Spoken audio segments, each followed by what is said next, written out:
Para los que no me conocen, soy Danilo Cañizares, soy consultor, coach empresarial en el sector de la moda. ¿Qué es eso? Digamos que soy un apasionado de la moda desde niño. Cuando empecé mi sensibilidad frente al mundo de la moda, era un niño de 12 años y a los 14 hice mi primera colección. Y fue cuando entendí que la moda era seria, era responsable. Había que hacerla con profundidad.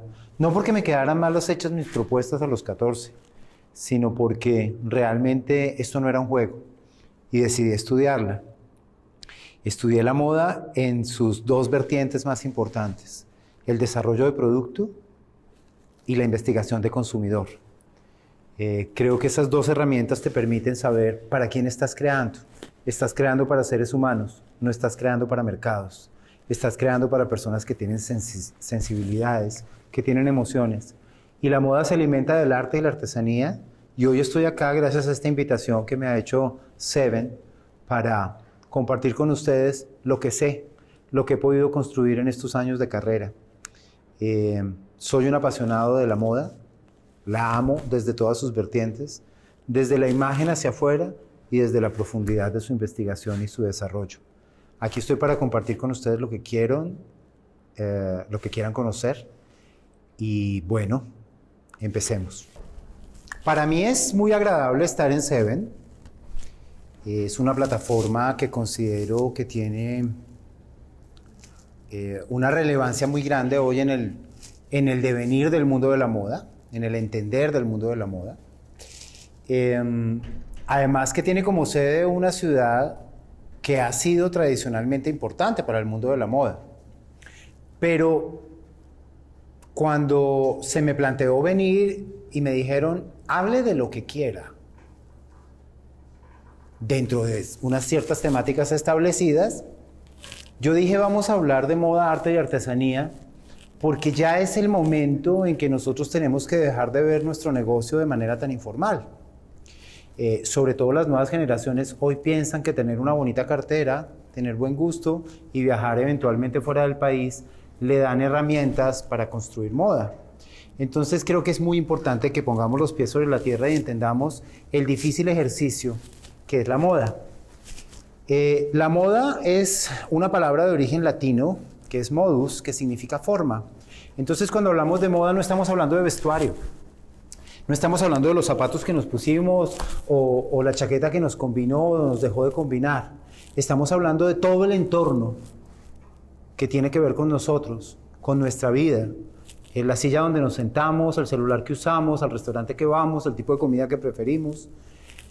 ¿Por qué se toma, no sé, champaña con jugo de naranja en la mañana y le llamamos mimosa? ¿Y por qué es en la mañana y no en la tarde? ¿Y por qué por la tarde lo reemplazamos la champaña por un prosecco y le ponemos jugo de durazno para que sea más dulce? ¿Cuál es la razón detrás de cada uno de estos elementos? Y todo ese universo que une todos los conceptos creativos y todo lo que tiene que ver con la forma, la gastronomía, el turismo, el diseño de interiores, el diseño de vestuario, la artesanía, el arte, los audiovisuales, cómo todos están articulados de alguna manera para que al final nos podamos vestir simplemente y cómo este vestir también es un medio de expresión que nos permita decir lo que somos. Entonces, la invitación es básicamente decirles que la moda es una elección, indica elegir y indica una serie de elementos de elección como tal, enmarcados dentro de ciertos criterios subjetivos. A esto nosotros le llamamos imaginario social colectivo. Y el imaginario es la forma como los seres humanos imaginamos en colectivo ciertas circunstancias. Por decir algo, el negro para nosotros significa luto, pero también significa elegancia. Y eso es para casi todos. El naranja significa sabor, especia, pero en la India significa matrimonio. El blanco para nosotros significa matrimonio, pureza, pero no aplica para todas las culturas. Entonces hay unos imaginarios colectivos y unos imaginarios individuales, y tenemos que partir de ese imaginario colectivo en particular. El imaginario social es un concepto creado por Cornelius Castoriadis y es relativamente joven, digamos que en los años 30 del siglo pasado se empezaron a tomar estos elementos que pertenecían a la cultura greco-romana y que básicamente lo que hacía era tener unas representaciones sociales que se guiaran por una sola conciencia colectiva y generaran una ideología de tipo cosmovisión, es decir, que a nivel global y general pudiéramos entendernos y comunicarnos. Yo tuve la bendición de conocer en el año 97, cuando muchos de ustedes no habían nacido, tuve la bendición de conocer en el 96 o en el 97 a Francesco Morace y Elisabetta Passini, que son dos sociólogos italianos, creador del Future Concept Lab y que fueron docentes míos en Domus Academy en Milán, que hacían un proceso de investigación a partir del imaginario, de los imaginarios sociales, y era corresponsal en conjunto con Arturo Tejada, donde yo me gradué en Bogotá, y con Inexmoda en Medellín éramos corresponsales de un ejercicio que se llamaba The Street Vision, que era esa visión que teníamos de la calle, de las diferentes actividades en donde las personas vivían. Entonces nuestro trabajo era ser como reporteros gráficos, visitar diferentes espacios, bancos, sector financiero, sector comercial, industrias, centros comerciales, discotecas, restaurantes, aeropuertos, y hacer un registro fotográfico de cómo se vestía la gente de acuerdo a los rangos de edad y de acuerdo a sus estratos socioculturales, no solamente socioeconómicos. Y luego tirábamos todas esas fotografías, hacíamos una selección en una mesa y las enviábamos a Italia, y luego yo tenía que ir a Milán y sentarme con el equipo de todos los 45 corresponsales del mundo a mirar los puntos de conexión y descubrir, por ejemplo, que una mujer ejecutiva de 35 a 45 años en el sector financiero, en una ciudad de 2000 metros de altura hacia arriba, siempre tenía un sud negro y una blusa blanca tipo tank top en cualquier ciudad del planeta. Londres, Milán, Tokio, Nueva York, Bogotá, Medellín. ¿Por qué? Porque era un distintivo de poder, de autoridad, bueno, tenía una serie de reconocimientos. Es por eso que cuando hablamos de cosmovisión, hablamos de agrupar una visión global. Hablamos de que la moda se entiende como una visión global. Y el imaginario colectivo, entonces, para la moda particularmente, implica sensibilidades y conceptos. Yo soy un enemigo de las tendencias. Siempre digo que las tendencias de moda no existen. Ahora estoy diciendo que las tendencias de consumo están dejando de existir. Luego hablaremos más adelante de eso. Pero sí hay unas sensibilidades, como cuando yo tengo sensibilidad hacia el brillo o hacia lo seco. Son 4 piezas o 3 piezas que virtualmente, generalmente son lo mismo, pero tienen una sensibilidad diferente frente a mi percepción, la percepción que tengo. Y también cada una de estas sensibilidades me genera un movimiento diferente desde mi interior hacia el exterior. Dentro de las cosas que tuve la oportunidad de estudiar en la vida, hoy hablaba con una invitada de Seven también, y le comentaba que había estudiado Fashion Comunicazione y que no tenía nada que ver con periodismo, sino tenía que ver con la comunicación de la moda, cómo comunicamos desde el vestir, cómo comunicamos desde las marcas, cómo comunicamos no solamente desde el concepto del branding, sino desde lo que queremos decir, porque las marcas hablan, tienen un discurso social, político, económico, bien importante. Y aquí es cuando nosotros tomamos referentes como Gucci en los años 90 o principios del siglo XXI, en donde la humedad de Gucci hablaba de sexo, en donde hoy las flores de Gucci hablan de inestabilidad emocional.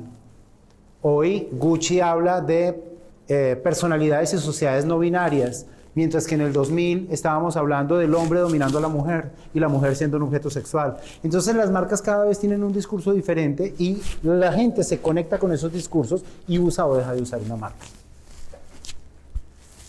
La moda entonces no es solo vestuario, son comportamientos, son estilos de vida y modifican la conducta. La moda no es tendencias de moda ni de consumo, pero sí hay unas tendencias de comportamiento. Hoy más que nunca estamos hablando de cosas que son bien importantes, que hace 13 años cuando en un escenario las dijimos por primera vez en el 2008, en la primera edición de Ixel, hablamos de sostenibilidad, la gente dijo, ¿qué es eso? ¿Qué es sostenibilidad? En el mundo de la moda, sostenibilidad, ¿cómo podemos ser sostenibles? ¿De qué estamos hablando? ¿Qué estamos hablando? De cuidados, de cuidar a las personas, de cuidar el planeta, de cuidar el ecosistema. ¿Eso en qué nos va a afectar? Eso que ustedes nos están hablando y trayendo. Yo me acuerdo que en el 2009 traje a Marsha Dixon. Marsha Dixon es la primera mujer que escribió sobre responsabilidad social en el trabajo de la moda, que denunció todas las fábricas que esclavizaban en Pakistán y en la India, que visibilizó los grandes contenedores y los grandes transatlánticos en aguas internacionales, confeccionando vestuario para no tener que pagar impuestos y para poder despachar desde ahí en helicópteros a diferentes lugares y cumplir con normas de origen. O sea, esa mujer, que además tenía cara de ratón de biblioteca, con bigotico y gafitas en la punta de la nariz, zero fashion, cambió la moda. Cambió la moda y ella y su denuncia hizo que hoy compañías como H&M se hayan comprometido durante la pandemia a que el 75% de sus productos sean recuperables y sustentables. Y que la meta para diciembre del 2022 sea que el 100% de sus materias primas sean sustentables.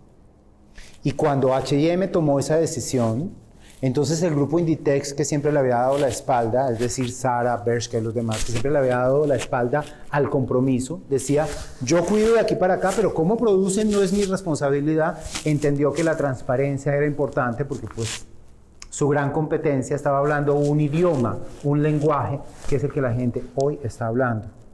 Entonces, creo que nosotros, los que ya estamos de salida, según Julián, me dijo hoy, jugando obviamente, los que ya estamos de salida porque ya queremos salir de este mundo, pensar en otras cosas, entendemos que los que están de entrada tienen que aprender, porque saben nadar pero no bajo agua, porque no se profundizan, porque no investigan, porque no entienden a dónde van los comportamientos, porque sin que el diálogo sea político, la moda es política. Y siempre ha sido, por ejemplo, Angélica Gallón nos hablaba de la importancia de la utilización de Trump acerca de su esposa, cómo utilizaba a su mujer y cómo la mujer se vestía con unos colores determinantes ante ciertas situaciones que vivía su gobierno. Cómo el empoderamiento a través del color y a través de la forma y la silueta lograba desviar algo que le estuviera haciendo. Cómo cuando emitía una mala orden o cometía algún error en el Congreso, la mujer salía vestida absolutamente divina con un vestido blanco y hablaba de paz. Y se calmaban los periodistas y se calmaba la gente en general. Entonces, ¿cómo nosotros realmente tenemos que profundizar en este desarrollo de los comportamientos? Porque la moda es eso. La moda es generar pensamientos reflexivos. Los más grandes referentes para la moda han sido siempre el sexo y el arte. Siempre. Por dos razones simples. Una, porque el sexo está inherente al ser humano. La asexualidad per se no existe. Incluso sería algo así como si la habláramos desde la perspectiva, no sé si alguno de ustedes ha visto el video de Albert Einstein cuando era pequeño y el profesor decía que Dios no existía y al final lo que él le dice es la oscuridad no existe.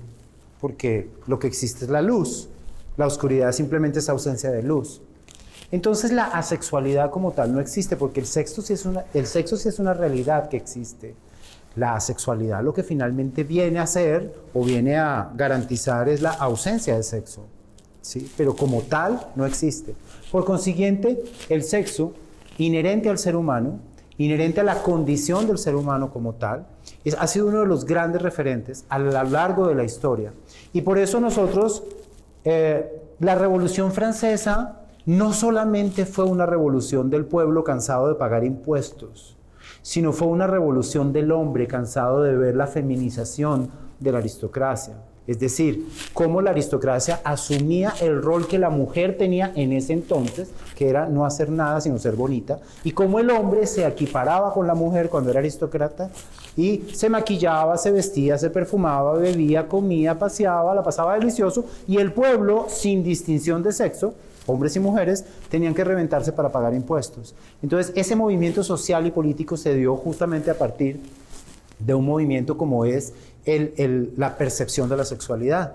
Y por eso la burguesía creó el traje de corbata y de pantalón y de saco para el hombre, para demostrar una diferenciación frente a las arandelas, el encaje y las faldas que usaba la mujer, en donde a la mujer se le dio un papel, continuó con el papel que tenía dentro de la aristocracia, mientras que el hombre asumía un papel más preponderante dentro de la sociedad. Ahora, cuando hablamos del sexo en la moda, lo hablamos como exploración y como exposición. Es decir, los diferentes géneros sexuales a lo largo de la historia han tenido unos códigos que compartir, pero también han tenido unos códigos que los diferencian, que los distancian, que los ausentan a los unos de los otros. Hay ciertas cosas que realmente no se unen entre sí. El arte, en cambio, en la moda, lo ha influenciado siempre. Siempre ha estado presente en la moda. Los de más impacto, de más aplicación hoy, son los artes plásticos y la música. Este es un ejemplo maravilloso. Este es el Monte Andrés de Yves Saint Laurent en su colección del 65, que tuvo dos efectos maravillosos. Uno, la resurrección de un artista como Mondrian, la visibilidad de un artista como Mondrian, la popularización y masificación de un artista que pertenecía a la élite, y el resurgimiento y la resurrección de la carrera de Saint Laurent, que empezando ya se estaba muriendo. A partir de este vestido y de toda la interpretación que hizo en la colección de las obras artísticas de Mondrian, él se convirtió en el número 1 en París en el año 65, cuando ni yo había nacido, tampoco crean. Entonces el arte es una actividad o un producto realizado por y para el ser humano. No puede ser hecho por máquinas, porque deben ser guiadas de alguna manera. La inteligencia artificial puede construir arte, pero a partir de unos cánones establecidos por el hombre. La finalidad es estética y comunicativa. Se encarga de expresar emociones, ideas, pero sobre todo, y esta última parte me encanta, una visión del mundo. Cada uno de nosotros, a través de la relación que tenemos con el arte, expresamos una visión del mundo, utilizando las herramientas que sean, plásticos, lingüísticos, sonoros, de todo tipo. Entonces, cuando hablamos del arte contemporáneo, que puntualmente es el que más nos interesa, se le llama contemporáneo a aquello que está ocurriendo en manera paralela con lo que estamos viviendo. Pero digamos que como definición artística, toda creación generada a partir del siglo XX es arte contemporáneo. Ahora, ¿qué pasa con el arte pop? El arte pop nace dentro del arte contemporáneo, se apropia de él y es hoy motivo de lo que vamos a hablar. Porque el arte pop nace entre los 50s y los 60s y nace a partir de un desarrollo artístico en el Reino Unido, pero también en los Estados Unidos, siendo más fuerte el norteamericano. ¿Qué es lo que hace? Utilizar imágenes que sean opuestas a la cultura elitista de las bellas artes. Es decir, imágenes del cotidiano, imágenes normales, cotidianas, para que deje de ser local y se convierta en una visión global y colectiva. Hoy hablamos de arte pop desde muchas perspectivas. Hoy podemos decir que música pop es desde Madonna hasta Shakira, y también es música pop Jesse Uribe, porque se trata justamente del arte popular, es decir, del grupo de personas en general, de la gran masa de la población. Entonces acá hay varios representantes maravillosos como Andy Warhol. Esta es una de las 30 y pico variaciones de cuadros de Marilyn Monroe que hizo él en su momento. O está Wesselmann, o está Roy Lichtenstein, o está Murakami, que es el arte pop contemporáneo, joven, japonés, que tiene mucho que ver con la presentación que vamos a ver ahora. Takashi Murakami nació en el 63, es un artista contemporáneo japonés. Estudió Nihonga, que es la pintura tradicional japonesa, la base de la pintura de tradición. Y aquí es muy importante, porque ayer estábamos escuchando hablar sobre apropiación cultural. Ayer estábamos escuchando en estos mismos escenarios de lo importante que es reconocer la tradición. Y él particularmente estudió Nihonga, es decir, estudió toda la tradición y toda la técnica del arte pictórico tradicional japonés y lo reinterpretó reconociendo siempre el trabajo que hace, porque en cada una de sus obras reconoce y se apropió de una cultura y de un conocimiento para desarrollarlo. En el año 93, cuando tenía 30 años, creó su alter ego, es decir, un personaje que tiene la capacidad de decir lo que él no es capaz de hacer.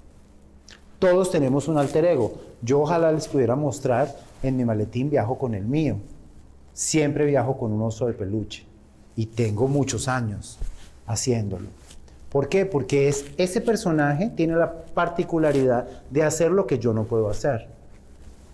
El que está viajando hoy conmigo tiene fotografías con grandes periodistas colombianos y con grandes diseñadores. Y hay otros que tienen ropa hecha por diseñadores colombianos. Porque es el que se atreve a criticar una colección, cosa que yo no puedo hacer. Es el que dice, la colección de tal diseñador es un plagio de la colección de fulanito de tal, que la vi en tal lado y tal otro. Pero yo no lo digo, lo dice mi alter ego, lo dice mi muñequito que se encarga de ser más especializado que yo en el término de la moda. Bueno, Mr. Dove hace lo mismo. Es una síntesis entre el arte tradicional y contemporáneo japonés y utiliza algunos elementos del arte pop norteamericano. Pero no solamente está Mr. Dove, sino están las flores sonrientes. Que las flores sonrientes son una característica de él y fue a partir de ellas que se le empezó a llamar el Andy Warhol japonés. Aquí está Mr. Dove. Mr. Dove es ese osito, muñequito, que a veces es dulce y tierno con pestañitas y que otras veces tiene dientes y múltiples ojos porque tiene la capacidad de ver todo lo que los demás no podemos ver y que se alimenta a veces de ¿cómo se llama esto? Cañas de bambú y otras veces de florecitas sonrientes. Es un monstrico que es muy dulce pero al mismo tiempo es bastante maltratador. Ahora hablemos de un gran genio. Se llama Marc Jacobs, también nació en el 63. Marc Jacobs empezó en la casa Louis Vuitton en 1997 hasta el 2014.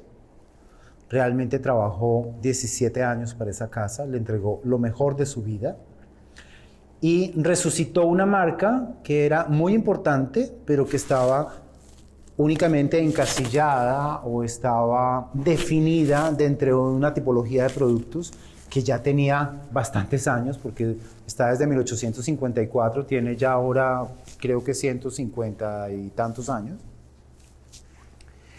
En el año 2003 él inició, luego vamos a ver algunas otras, él inició una serie de colaboraciones y aquí es muy importante entender que cuando estamos hablando de moda, arte y artesanía, el trabajo solo se puede hacer a través de colaboraciones, porque nosotros no podemos apropiarnos del conocimiento de nadie ni usar una imagen que no nos pertenece, de ningún tipo.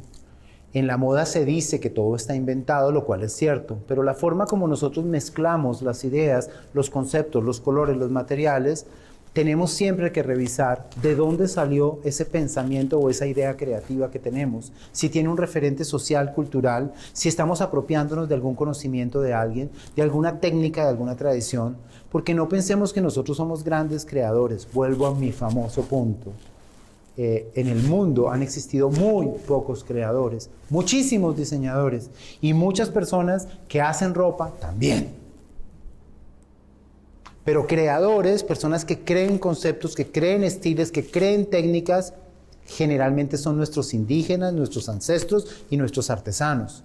Por eso cuando desde hace 25 años Artesanías de Colombia me ha invitado a los procesos de trabajo con ellos y cuando he tenido que ser curador en procesos artesanales dentro y fuera del país, cuando he tenido que crear o trabajar con comunidades, Siempre he respetado el conocimiento de ellos, que es el que me alimenta y me enriquece, y el que me ha permitido desarrollar trabajos maravillosos.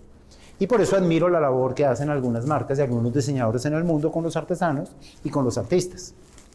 Puntualmente, en el año 2003, ellos dos se unen y a partir de estos dos elementos crean el cambio del monograma que no se había hecho. En el año 1896, Georges Vuitton creó este monograma, y este es el dibujo original del monograma, cuando fue sellado y registrado en París, como un homenaje a su padre que había muerto, con algunos elementos que eran importantes, que eran los sellos de heráldica de la familia y alguna representación de la naturaleza, particularmente las margaritas. Entonces, marca y se remarca el concepto de lo que es el famoso monograma de Louis Vuitton y la gran tela, con la que, tela o cuero, porque se utiliza en dos formas, que había sido utilizada a lo largo de todo el tiempo de la historia. Solo hasta el año 2003, esta monograma fue modificado. Y fue modificado conservando la esencia de lo que era, cambiándole el colorido y adicionándole los ojos de Mr. Dog. A partir de ahí, el concepto de la moda y del lujo en las piezas de calzado y de marroquinería cambiaron. El mundo ya no fue el mismo. Ya antes, bueno, acá hay un poquito de imágenes de cómo las tiendas se fueron convirtiendo en un mundo, primero, que le abrió las puertas a Oriente, a Japón y a China, para que las grandes marcas de lujo en el mundo. Esa colaboración tenía esa intención. Segundo, porque hizo una transformación total del tipo de producto. Los mismos productos conservaron en algunos casos sus formas, en otros tuvieron pequeñas modificaciones, pero en esencia se conservó lo que era un bolso de Vuitton, pero con la modificación en los colores. Las tiendas se vistieron por completo para la temporada, para contar la historia y decirle a los orientales, bienvenidos al mundo occidental. Pero ya antes, este gran visionario y gran creador, que es Marc Jacobs, había hecho otros ejercicios.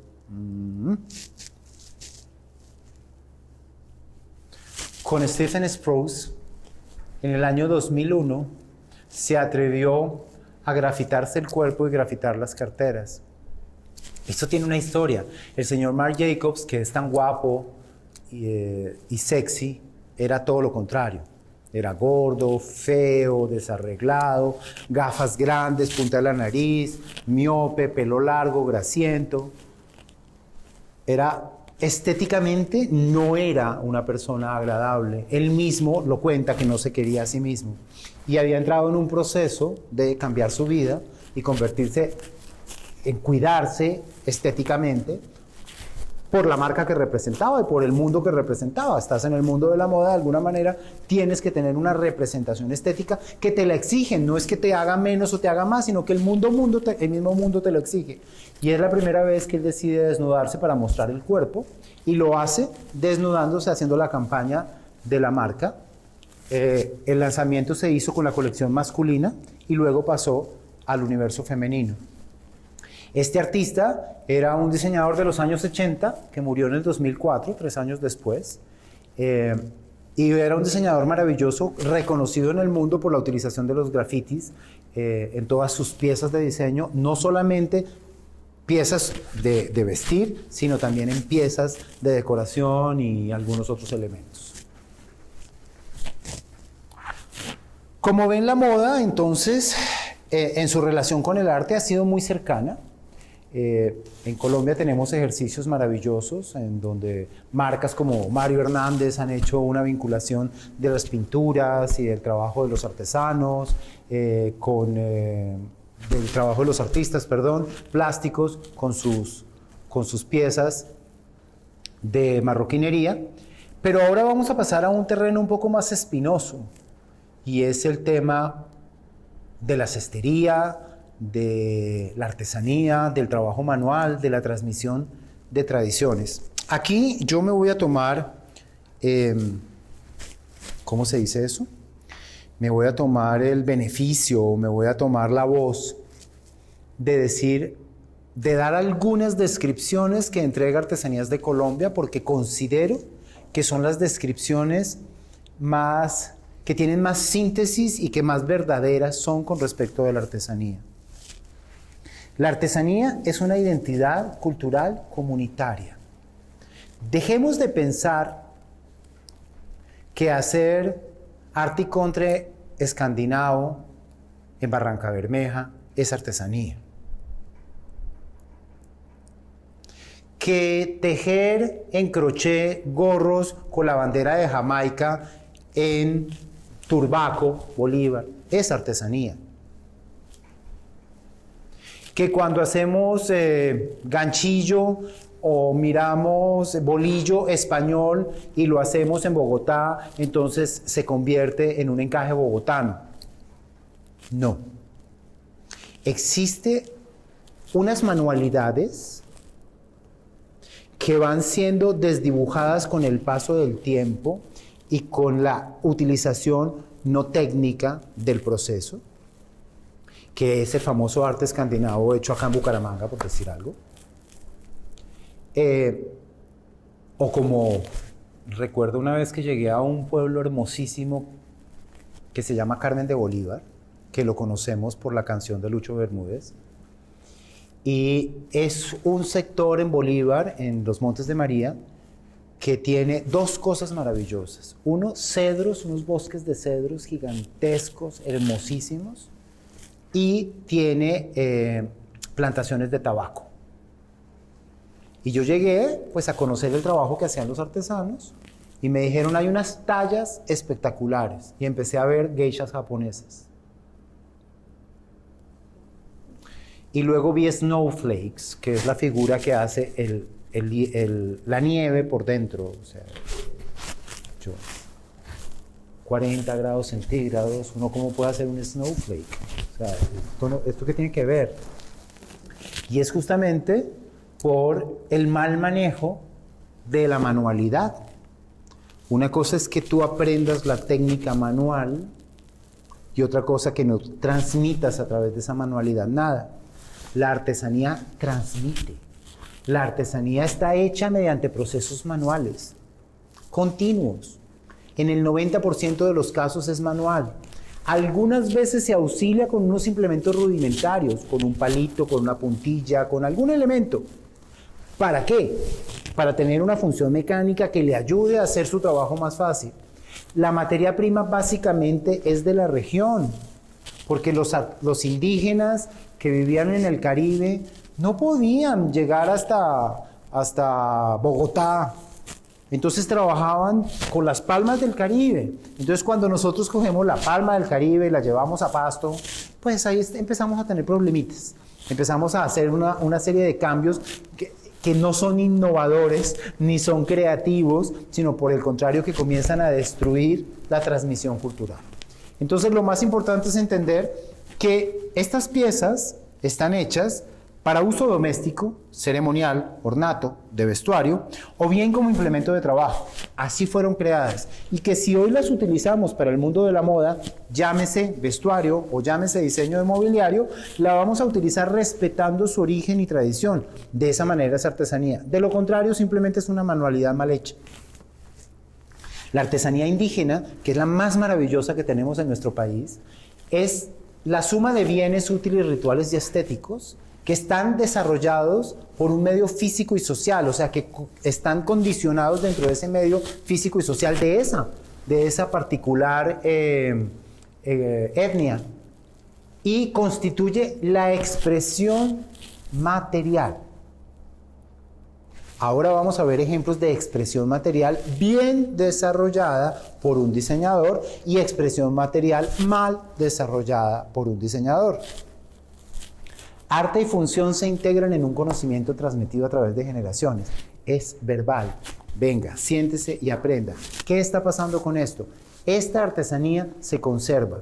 ¿Por qué? Porque nuestros indígenas, en las pocas comunidades indígenas que a veces queremos ir a modernizar, se está conservando la tradición.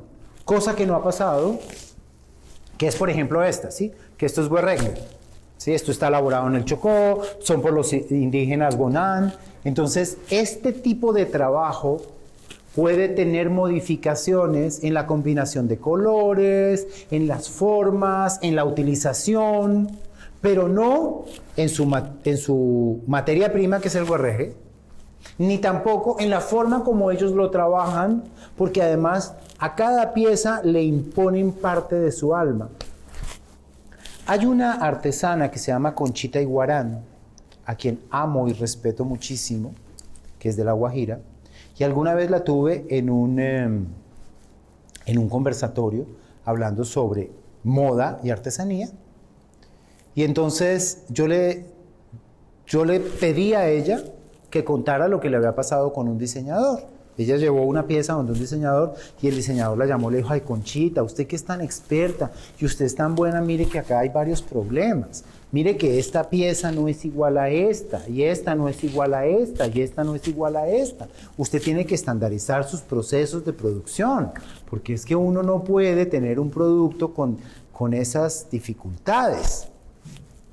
Y entonces Conchita, con ese respeto, pero con ese poder que tiene en la voz, ella le dijo: no, el trabajo artesanal es un homenaje a la tradición y la cultura, y siempre debe tener un error, porque la perfección solo le pertenece a Dios, no a nosotros. Claro, el artesano no entendió y no siguió trabajando, el diseñador no entendió y no siguió trabajando temas artesanales. Pero es muy importante entender que cuando nosotros nos vinculamos a un trabajo, y particularmente de las etnias indígenas, tenemos que respetar su origen, la forma como lo hacen y lo trabajan, los tiempos en que lo hacen, los momentos del año, y porque hay ciertos colores que se pueden trabajar en enero, otros en febrero, otros en agosto, otros en noviembre, y yo no puedo simplemente pedirle que me tiñan en naranja en diciembre cuando es un color que no está, porque el material o la materia prima de donde sacan el tinte natural no está vigente en esa época del año. Entonces hay muchas cosas que tenemos que estudiar para entender. La artesanía tradicional popular es la que más estamos perdiendo, porque la artesanía tradicional popular son objetos útiles que son la mezcla de las culturas americanas, las africanas y las europeas, y aquí nos tomamos ciertas libertades. En toda Latinoamérica está ocurriendo eso, que nos estamos tomando las libertades de modificar, cambiar, y no estamos respetando la esencia de. Esta, por ejemplo, es una pieza de barro hecha por Saúl Valero. Saúl Valero es un maestro de tradición popular que está en el libro de maestranza de artesanías de Colombia, sobre uno de los grandes maestros.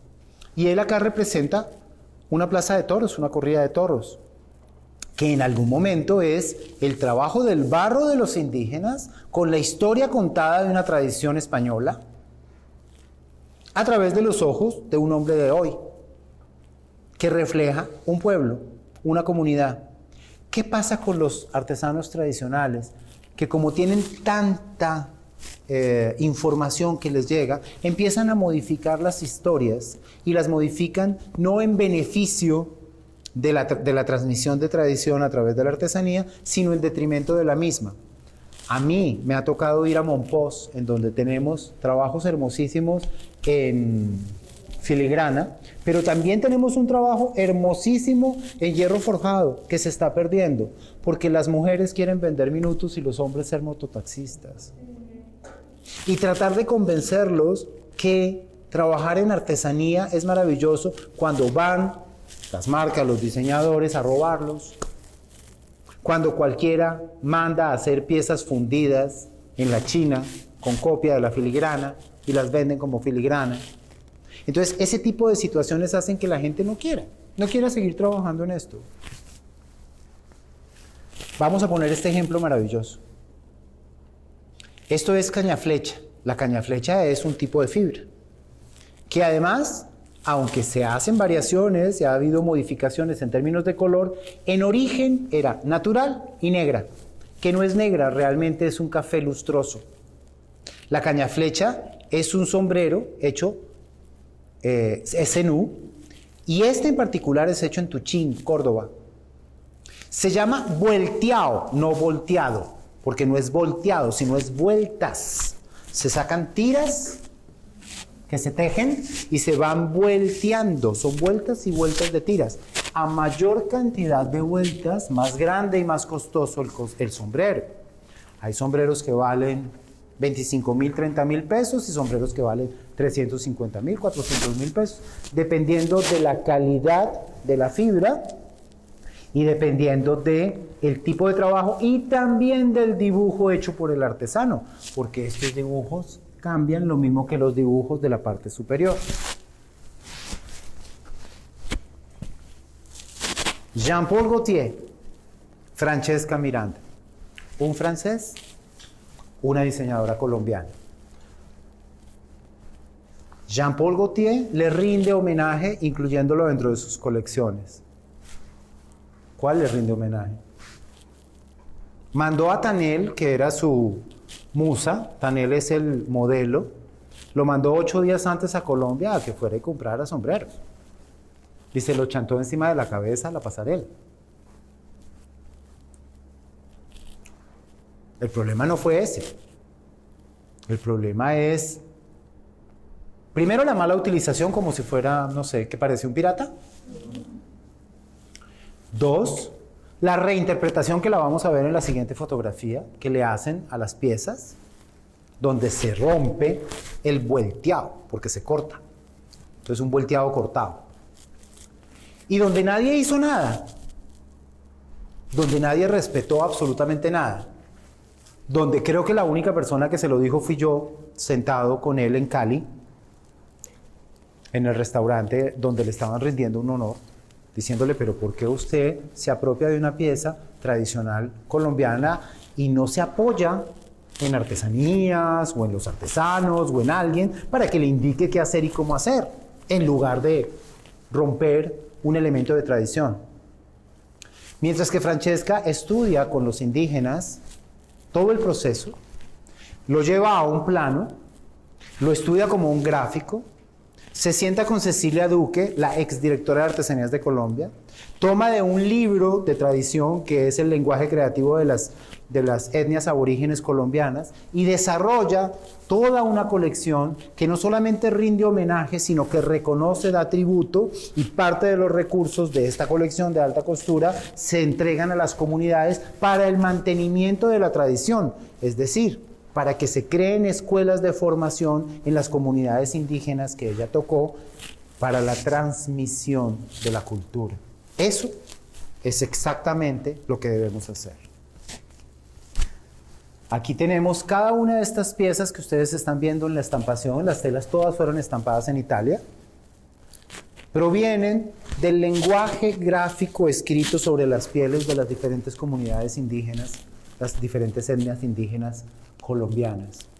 Y algunas de estas piezas que ustedes ven acá son tejidas por indígenas en una mezcla de hilos de seda hechos en el Cauca, que es en la única parte donde todavía hacemos seda en Colombia, con PET, reciclaje de plástico de botellas de las costas colombianas que se recuperan y hay una transformación. Y que transmite, además, ahí no lo pueden ver, pero cuando ven la pieza, transmite en este mismo lenguaje gráfico y utiliza a comunidades para que lo hagan. Aquí entonces tenemos la reinterpretación del sombrero volteado de Jean-Paul Gaultier, con un rompimiento del sombrero y con una inclusión de encajes franceses. Aplaudido en Cali por nosotros los colombianos. Como un tejido que no es un tejido únicamente colombiano, sino es un tejido que tiene toda la tradición en Latinoamérica, porque desde México hasta la Patagonia tenemos esa figura, es interpretado por él a través de la mezcla de las cintas en este vestido, y cómo este es respetado, trabajado y pagado los derechos por Diego Guarnizo y María Luisa Ortiz para la colección Soy que hicieron para el éxito. Entonces sí podemos hacer las cosas bien hechas. Sí podemos utilizar los referentes de la artesanía y darle una aplicación diferente, porque este es un tipo de tejido que se utiliza para la cestería. Y acá ni siquiera está tejido, está simplemente usada la imagen para estampación, pero está respetado el derecho y pagado el derecho a la comunidad que lo trabaja.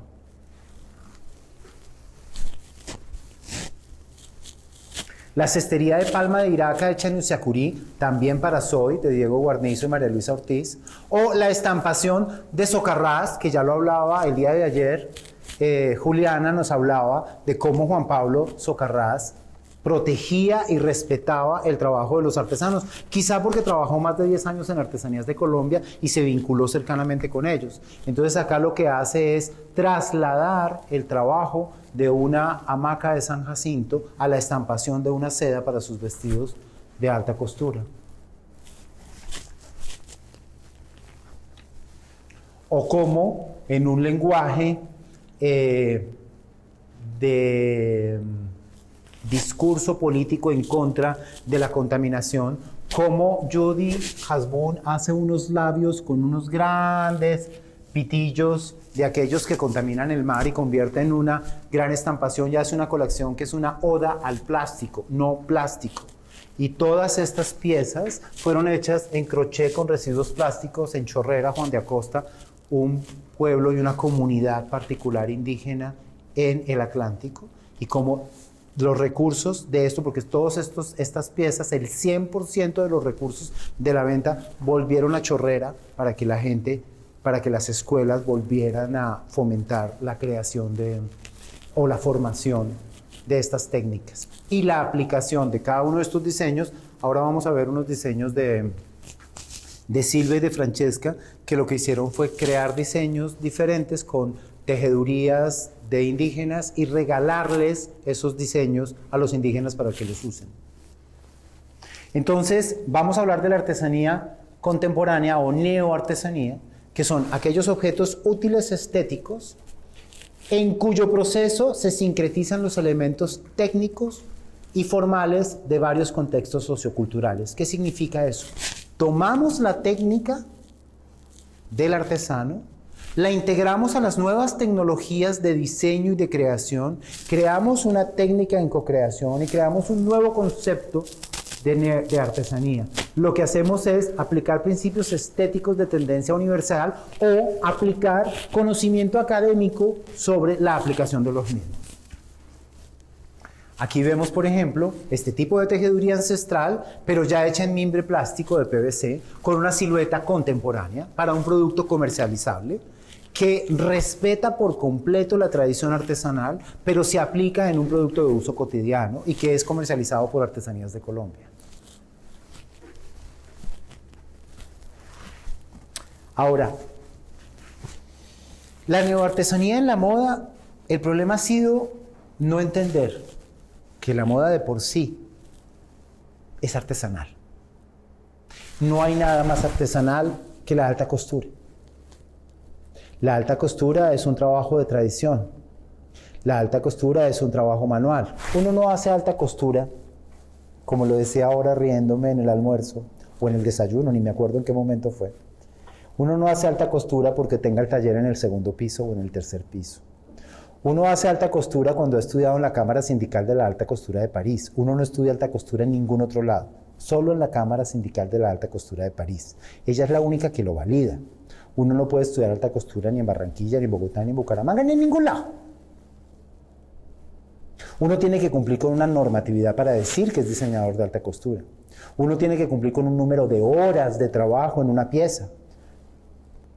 Uno tiene que cumplir con el 100% de manualidad en el proceso. Uno no va y compra una tela bordada y le pega 3 piedritas y dice que es alta costura. Uno compra la malla, compra las telas, corta los pétalos y borda uno a uno cada una de las flores. Por eso un vestido cuesta lo que cuesta y por eso tiene el número de horas que tiene. Hace poco fui jurado de unos diseñadores de una institución en Costa Rica y hubo 2 estudiantes.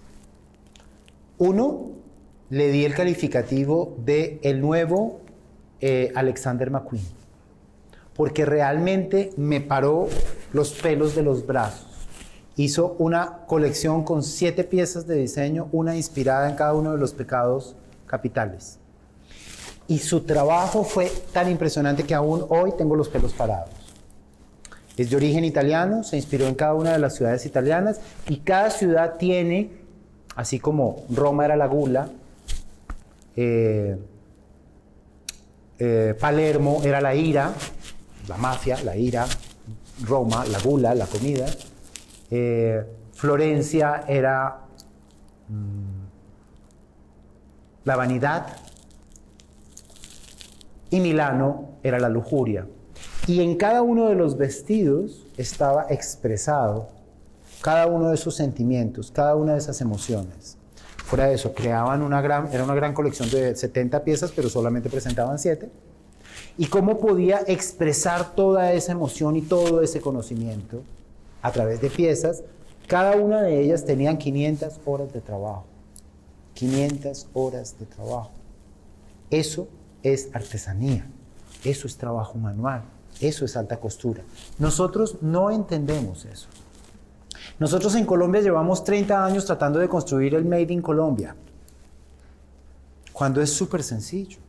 Sienten a los artesanos, a los académicos, a los investigadores y a los empresarios en una mesa y crean el Made in Colombia. Es súper simple. El problema es que nosotros siempre los vemos así como la India esa, el indiecito aquel, la mujer esa que estaba bajando allá de la loma. Déjela ya afuerita porque huele a feo. Cuando son ellos los que nos enseñan a nosotros, a partir de esa tradición, que es lo que nosotros realmente podemos vender. ¿Por qué? Este es un ejercicio de acá, de este pecho. Tuve la bendición de crear Artesanos de Bolívar y de dirigirlo durante 3 años. Es un proyecto de Icultur, que fue un instituto que creó un gobierno del gobernador Gozaín en Bolívar, y fue el rescate de la tradición artesanal de 11 poblaciones que fueron víctimas de la violencia. Personas que no sabían ni siquiera lo que sabían hacer, que tenían una pérdida total. Recuperar la tradición. Y acá pongo unas piezas que obviamente son de filigrana, trabajadas en Mompós, en donde básicamente lo que hicimos fue su técnica, que la técnica momposina es una técnica que per se no les pertenece a ellos porque viene de los moros, de los árabes, a través de los españoles que llegaron y que tomó asiento con unas características particulares en Mompós, que por eso le da ese certificado de origen a la filigrana momposina, pero con aplicación en unas piezas no tradicionales, generalmente de tema tridimensional. La tercera dimensión no se trabaja constantemente en la filigrana, se trabaja 2 dimensiones. Entonces empezamos a desarrollar algunas piezas tridimensionales, que es como la novedad o el aporte neoartesanal a un producto de tradición. O la aplicación de otro tipo de usos para esta maravillosa cartera hecha en plata, en filigrana de plata. Y acá voy a hablar de la cartera top del año 2020. Cult Gaia. Cult Gaia le pertenece a una niña que es Yasmín Larián. Esa niña es maravillosa. Es un geniecito. Su padre es el dueño de MGM. Y resulta que este señor, que es de origen iraní, creó las Bratz, que creo que todos las conocemos. La antítesis de la Barbie. Hizo toda su fortuna a partir de las muñecas. Y esta niña aprendió de las muñecas todo. Aprendió que uno puede llegar en el mundo a llevarle la contraria al mundo y que uno puede brillar de esa manera. Y durante 5 años estuvo presentando sus carteritas de bambú. Y las carteritas de bambú. Y el trabajo de las mujeres que hacen el bambú. Y cómo lo tallan y lo ponen. Y lo llevó a Nueva York, a todos los lugares habidos y por haber, y todo el mundo se burlaba de la niñita, la brat loca que quería carteras de bambú. Porque vivimos en un mundo bien extraño que yo no logro entender todavía. Hasta que finalmente una tienda que se llama Five Elements, creo que es que se llama, Five Elements o Five Seasons, no me acuerdo. Tomó las carteritas y tuvo la bendición de que la señorita Rihanna se la pusiera. Y desde entonces se volvió la reina de las redes sociales y se convirtió en la transmisión de un concepto de identidad artesanal. Pero, ¿en dónde está el reconocimiento a la tradición artesanal del bambú? ¿Es un producto como los que estamos destinados en el siglo XXI a vivir? ¿Un producto hecho por inexpertos, aplaudido por inexpertos? ¿Eso es lo que nos toca afrontar? Ustedes que están en la docencia, ¿será eso lo que tengan que enfrentar? El hecho de que las personas que tienen dinero y que tienen buen gusto se autoproclaman creadores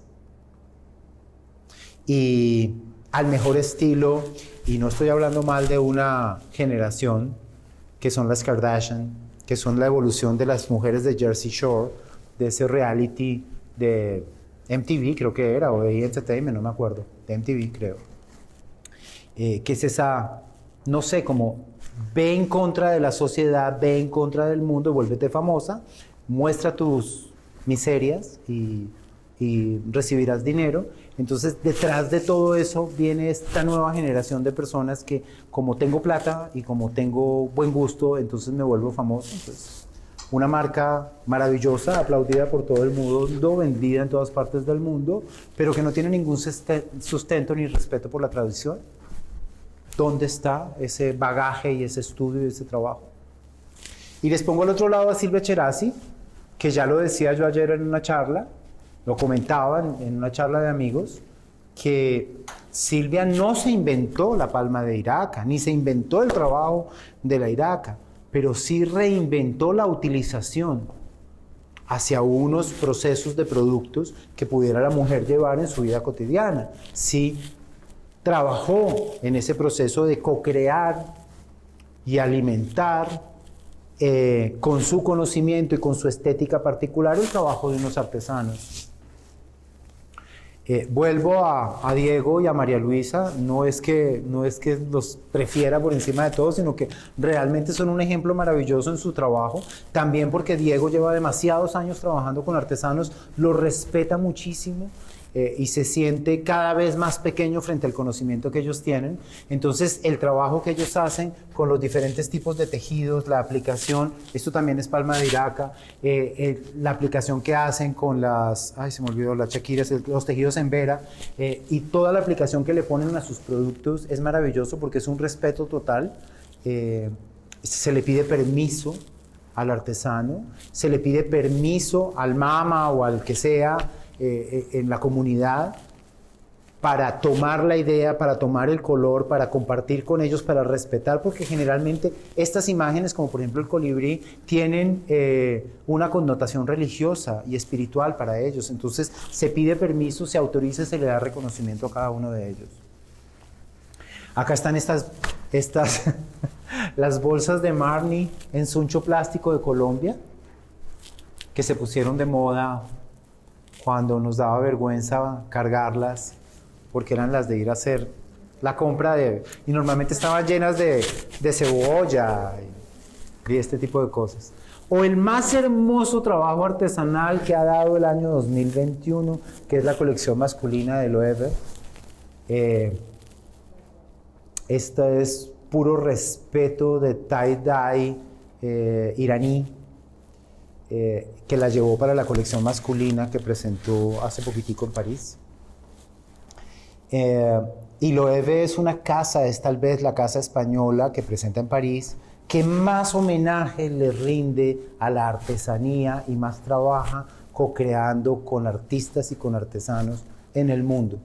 Constantemente lo está haciendo y está no solamente retribuyendo a las comunidades, sino está trabajando en la creación de nuevos conceptos, donando parte de sus utilidades en el mantenimiento de la tradición y la cultura. Creo que ese es el trabajo que tenemos que hacer. Creo que ese es el mensaje que venimos hoy a decir acá. Creo que acá queda una imagen bien diciente, y es una hermosísima cartera de una marca desconocida, porque nadie la reconocí. Yo simplemente la encontré en internet. No le rinden homenaje a nadie, no dicen que es marca X, no dicen de quién es, solamente sé que se echa en Bucaramanga, en lona, yute, cordón y pintura, con transmisión de la naturaleza, pero no se le rinde homenaje a nadie, ni se le reconoce el trabajo a nadie, y me parece una pieza exactamente con el mismo valor del bolso de elefante de Loewe. Simplemente que aquí no estamos respetando para nada ni lo que somos, ni sintiéndonos orgullosos. Es más, he escuchado a más de una persona decir, ay, pero ¿por qué tan caro si eso es puro artesanal? Y entonces acá termino con una frase de mi amiga Tatiana, de Icon Tatiana, que cuenta cómo ella, estando en Milán cuando estaba estudiando, se puso una falda que había comprado en Exportesanías en Bogotá, que estaba sin terminar, que la señora no se la quería vender porque no le había hecho los bordados folclóricos, y era una falda de franjas blanca y negra, y ella se la puso, y el día que se la puso todo el mundo en Milán le decía que qué cosa tan linda, hasta la gente en la calle la paraba, hasta que una compañera de ella italiana le dijo, ya sé qué es lo que me encanta de esa falda, es que se le ve lo artesanal. Entonces, realmente ese es el grave problema que tenemos, que nos sentimos, nos da vergüenza lo que somos, de dónde venimos y para dónde vamos. Y hasta que no tengamos conciencia de que la identidad es lo único que podemos vender, porque la identidad es vender emociones propias irrepetibles, como Juemíchica. Ni siquiera tienes que utilizar una técnica, una palabra colombiana, Juemíchica. Fue parte de la estampación que utilizó Esteban Cortázar para la última colección que se presentó en Colette, antes de que Colette cerrara sus puertas en París. O la transmisión de la naturaleza, estas bellezas de limones, estas bellezas de tucanes hechas por Mercedes Salazar. O estas mochilas de Silvia Cherasi con nuevas figuras reinterpretadas y cubiertas de cristales de Swarovski. O esa cartera de Francesca Miranda hecha con líneas de mar, con bolsas con las que uno va a comprar el pan en la tienda. Bolsas de sobrantes de plástico. Eso es lo que tenemos que hacer. Entender un poquito cómo nosotros podemos transmitir la identidad. Yo tengo una incubadora que se llama ED2GM. Es una incubadora que promueve el diseño emergente en el mundo, que promueve el diseño con identidad. Yo no vendo diseñadores italianos que confeccionan en Colombia, ni americanos, ni pensamientos franceses. Yo vendo criollo. Vendo cosas que se sientan, que transmitan la cultura de la que estamos hechos. Vendo eso, lo que somos. Para todo lo demás existen las marcas comerciales. Hoy tengo puesto un cinturón hermosísimo que respeta toda la tradición mexicana. La compré en una tienda que se llama Maguey, creo que es que se llama. Sí, que es como decir, es un aglomerado de diseñadores emergentes nuevos que respetan la tradición de su cultura. Aquí tienen el águila, que forma parte de la cultura azteca, y está totalmente estampada en toda la cinta, y también en la hebilla. Y es un trabajo no de apropiación cultural como robo, sino de vinculación de una imagen cultural, y está en todas las tiendas de todos los aeropuertos, en las salidas internacionales, para vender México hacia el exterior. Entonces hay mucho para hacer. Tenemos todo por hacer. La tarea más grande es que las instituciones, que los empresarios, que los estudiantes, que la academia, pero sobre todo los entes públicos y gubernamentales, se apropien de estos conocimientos para que una ciudad como esta, tan maravillosa, que durante tantos años me dio tanto trabajo y tantas posibilidades, y se convirtió en la capital de la moda infantil y en la capital del calzado en Latinoamérica, vuelva a serlo. Gracias.